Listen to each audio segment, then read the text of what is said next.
হরে কৃষ্ণ প্রিয় বন্ধুরা, আজ মহাশিবরাত্রি আর কুম্ভ মেলায় আজ ভয়ঙ্কর জনসমুদ্রের আকার ধারণ করেছে। এই শিবরাত্রি উপলক্ষে প্রিয় বন্ধুরা, আজ কুম্ভ মেলার অন্তিম দিন, আর তার জন্য ভারতবর্ষ তথা পৃথিবীর বিভিন্ন প্রান্ত থেকে কোটি কোটি পুণ্যার্থী এসে ভিড় জমিয়েছে এই কুম্ভ মেলার অন্তিম দিনে এই পুণ্য স্নান করার জন্য। প্রিয় বন্ধুরা, কেননা এই 144 বছরের পর এই পুণ্য যোগ তারা আর এই জীবনে পাবে না, সেই জন্য তারা আর এই জীবনের মিস না করতে পেরে তারা কিন্তু প্রত্যেকেই কিন্তু এসে উপস্থিত হয়েছে এই ত্রিবেণী সঙ্গম। আমার ভীষণ ভালো লেগেছে, এই সেই মকর সংক্রান্তি থেকে কুম্ভ মেলা শুরু হয়েছে আজ মহাশিবরাত্রি। এই দীর্ঘ 40-50 দিন ধরে হওয়া এই যে বিশাল মেলা, এই মেলার আজ অন্তিম দিন।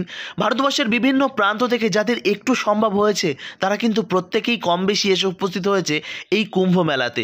এটা কিন্তু আমাদের এই সনাতনীদের এই একজোট হওয়া, এটা কিন্তু আমাদের কাছে বিশাল বড় একটি প্রাপ্তি। এর জন্য হয়তো অনেক রাজনৈতিক দলের চোখে যন্ত্রণা হচ্ছে, মাথায় যন্ত্রণা হচ্ছে, কিন্তু কিছু করার নেই। আমরা সনাতনীরা একজোট হয়েছি, আমরা একত্রিত হয়ে থাকব। জাতি বর্ণ ধর্ম নির্বিশেষে উঁচু নিচু ভেদাভেদ ভুলে যান, আমরা প্রত্যেকে সনাতনী, এটাই আমাদের আসল পরিচয়।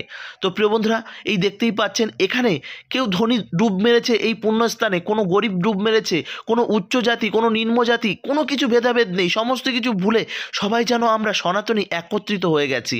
সমস্ত জাতিভেদ প্রথা আমরা যেন ভুলে গেছি। তো এটাই তো উচিত, কারণ জাতিভেদ প্রথা এগুলো সমাজের মধ্যে থাকাটাই হচ্ছে উচিত নয়। প্রিয় বন্ধুরা, আমরা প্রত্যেকে সনাতনী, প্রত্যেকে আমরা ভাই ভাই, এই জিনিসটা আমাদের মাথায় রাখতে হবে। প্রিয় বন্ধুরা, দেখতেই পাচ্ছেন দূর দূরান্ত থেকে আসে কত কোটি কোটি পুণ্যার্থী। শুধুমাত্র যে ভারতবর্ষ থেকে এসেছে এমনটা নয়, পৃথিবীর বিভিন্ন প্রান্ত থেকে এসে উপস্থিত হওয়া এই যে পুণ্যার্থীর দল। প্রিয় বন্ধুরা, আপনাদের কাছে বিনম্র অনুরোধ, আপনারা এখনও যারা মায়াপুর ব্লগ ইউটিউব চ্যানেলটি সাবস্ক্রাইব করেননি অতি সত্ত্বর সাবস্ক্রাইব এবং বেল আইকনটি অল করে রাখবেন। আর যারা ফেসবুক পেজ থেকে দেখছেন আমাদের পেজটিকে ফলো করে রাখতে ভুলবেন না। প্রিয় বন্ধুরা, দেখতেই পাচ্ছেন কত পুণ্যার্থী এসে ভিড় জমিয়েছে। এবার আপনারা ভাবছেন যে শিবরাত্রি তো চলে গেল, লাস্ট যোগ তো চলে গেল, আর কি আমরা পাবো না? দেখুন, এই ত্রিবেণী সঙ্গমে আপনারা যে কোনো দিন এসে কিন্তু পুণ্য স্নান করতেই পারেন। আর এগুলো তো বিশেষ তিথি বিশেষ যোগ, এগুলোকে আসতে পারলে তো খুবই ভালো। এছাড়া আপনারা যে কোনো দিন এসে গঙ্গাতে স্নান করুন, ত্রিবেণী সঙ্গমে স্নান করুন, আপনার নিকটবর্তী যে কোনো গঙ্গাতে স্নান করুন। দেখুন, এগুলো সবই এক। পুণ্য অর্জনের আশাই যে আমাদের করতে হবে এমন না। ভগবানের কাছে, মা গঙ্গার কাছে আমাদের ভগবানের প্রতি ভালোবাসা, ভগবানের প্রতি শ্রদ্ধা, আমাদের সমাজের প্রতি কর্তব্য, এগুলোকে কিন্তু আমাদের চেয়ে নেওয়া উচিত।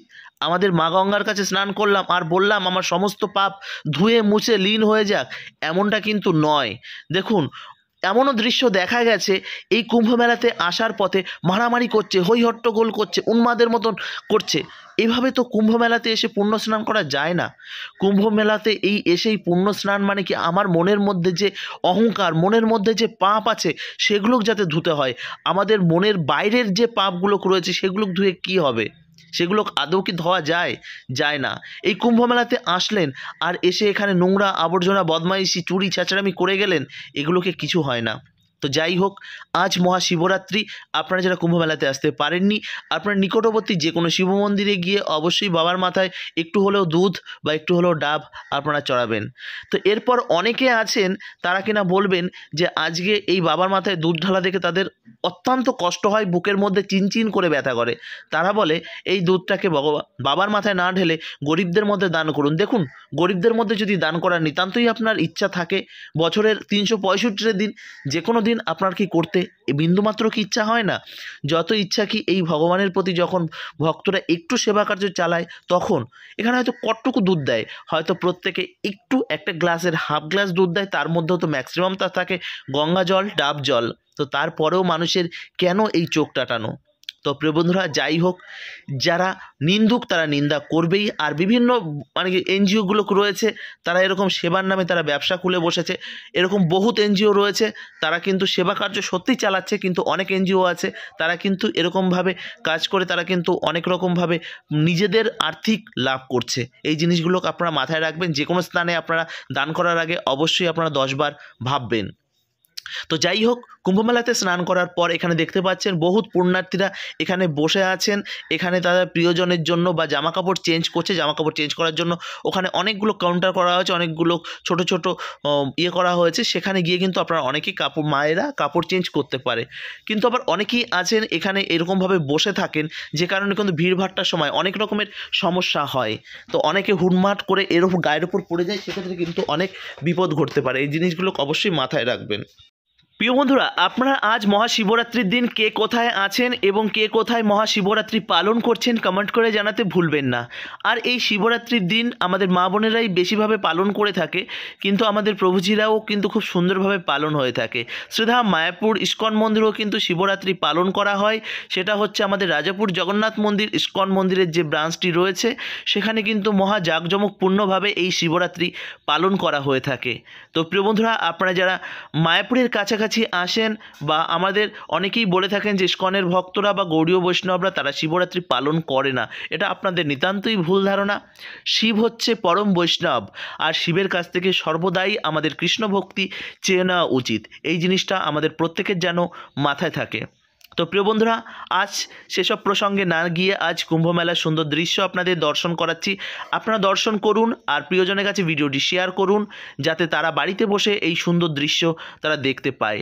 আর আপনাদের কাছে অনুরোধ, এই কুম্ভমেলা এমনই একটি দৃষ্টান্ত দিয়ে গেল আমাদের প্রত্যেক সনাতনীদের কাছে। আমরা একত্রিত হয়ে থাকব, আর প্রত্যেকে মনে রাখবেন, গঙ্গা আমাদের মায়ের সমান। গঙ্গাকে কখনো আমরা অপবিত্র করব না, গঙ্গা মাকে কখনো আমরা বিভিন্ন রকম সাবান শ্যাম্পু এই জাতীয় জিনিস আমরা করব না, নোংরা আবর্জনা গঙ্গা মাকে নিক্ষেপ করব না। তার সত্ত্বেও দেখা যাচ্ছে অনেকেই এরকমভাবে ভুলভ্রান্তি করে থাকেন। এই জিনিসগুলোকে আপনারা মাথায় রাখবেন। আর দেখতেই পাচ্ছেন এটা হচ্ছে সঙ্গম গেট, আর এই সঙ্গম গেট পেরিয়েই কিন্তু সবাই এসেছে এই ত্রিবেণী সঙ্গমে স্নান করবার জন্য। প্রিয় বন্ধুরা, ভিড় একটু ছিল, কিন্তু কি বলবো, প্রথম দিকে যে পরিমাণে ভিড় ছিল সেই পরিমাণে ভিড় না থাকলেও আজ অন্তিম দিন হওয়ার কারণে কিন্তু ভিড়টা প্রচণ্ড পরিমাণে আছে। এখন এই মুহূর্তে কুম্ভ মেলায় কিন্তু আজ অন্তিম দিন হওয়ার কারণে যেসব নাগা সন্ন্যাসীগুলো ছিল তার ম্যাক্সিমামই তারা কিন্তু এখানে নেই। মানে কি বলবো, নেই বললেই চলে। মানে 100 জনের মধ্যে 90 জনাই নেই, 10-5 জনা হয়তো আছে। তো যাই হোক, সেসব শুদ্ধ সাধু বৈষ্ণবদের আপনারা হয়তো দর্শন করতে পারবেন না। তারা হয়তো অনেক আগেই তারা বেরিয়ে গেছেন। তারা বিভিন্ন স্থানে বা বিভিন্ন একই জায়গায় তারা তো দীর্ঘদিন ধরে থাকলে তাদের বিভিন্ন রকম সাধনার ব্যাঘাত ঘটবে, কেননা এত লোকজনের মাঝখানে তারা কিন্তু ঠিকঠাক করে ভক্তি বা তাদের সাধনা করতে পারে না। আপনারা জানেন যে সে সমস্ত নাগা সন্ন্যাসীরা তারা কিন্তু কেউ থাকে হিমালয়ে, কেউ থাকে কেদারনাথে, বিভিন্ন জঙ্গলে তারা কিন্তু ভগবানের সাধনা করে থাকেন, যে কারণে তারা আবার সেই সব স্থানে ফিরে গেছে। তো প্রিয় বন্ধুরা, দেখতেই পেলেন কুম্ভমেলায় মহাশিবরাত্রির দিন কোটি কোটি পুণ্যার্থীদের ভিড়। আর এরপর আপনাদের মায়াপুরের বিভিন্ন আপডেট আমি দিতে থাকবো। তো আপাতত এই পর্যন্তই। ভালো থাকুন, সুস্থ থাকুন, আর এইভাবে মায়াপুর ব্লগের সঙ্গে জুড়ে থাকুন। আপনারা যদি আজ এই কুম্ভ মেলায় এসে থাকেন তাহলে অবশ্যই কমেন্ট করে জানাবেন, আর কে কোথা থেকে দেখছেন জানাতে ভুলবেন না। ভিডিওটি প্রিয়জনের কাছে শেয়ার করতে ভুলবেন না, তারা বাড়িতে বসে যেন এই সুন্দর আপডেট তারা যেন পেয়ে থাকে। হরে কৃষ্ণা, মহাকুম্ভ মেলা কি জয়, মহাশিবরাত্রি কি জয়। প্রিয় বন্ধুরা, ভালো থাকুন, সুস্থ থাকুন, আর এইভাবে মায়াপুর ব্লগের সঙ্গে জুড়ে থাকুন। আর সময় সুযোগ হলে আমরা প্রত্যেক সনাতনী আবারও একত্রিত হব। আর এই যে মহাজোট আমরা দেখিয়েছি, এই জিনিসটা আমাদের মাথার মধ্যে থাকা উচিত। আমরা বাড়িতে গিয়ে আবার যেন আমরা বিচ্ছেদের গান না গাই, আমরা প্রত্যেকে একত্রিত হয়ে মিলেমিশে থাকব, এই প্রতিজ্ঞাবদ্ধ আমরা হব।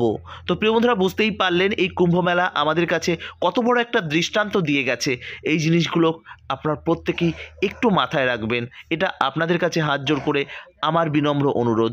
আর প্রত্যেকে মনে রাখবেন, আপনার প্রিয়জন এবং বাচ্চাদের নিয়ে সময় সুযোগ পেলে শ্রীধাম মায়াপুরে আসুন, নিকটবর্তী যে কোনো মন্দিরে যান, যাতে এই সনাতন ধর্ম সম্পর্কে আমরা একটু সচেতন আমরা নিজে হই, আমাদের সন্তানরা হোক, আমাদের প্রিয়জনরা হোক। হরে কৃষ্ণা, জয় শ্রীলা প্রভুপাদ, মহাকুম্ভ মেলা কি জয়। ভালো থাকুন, সুস্থ থাকুন, আর এইভাবে মায়াপুর ব্লগের সঙ্গে জুড়ে থাকুন। মায়াপুর ব্লগ শুধুমাত্র মায়াপুর নয়, ভারতবর্ষের বিভিন্ন প্রান্তের A to Z সুন্দর সুন্দর আপডেট আপনাদের সামনে কিন্তু নিয়ে আসার চেষ্টা করে। হরে কৃষ্ণা।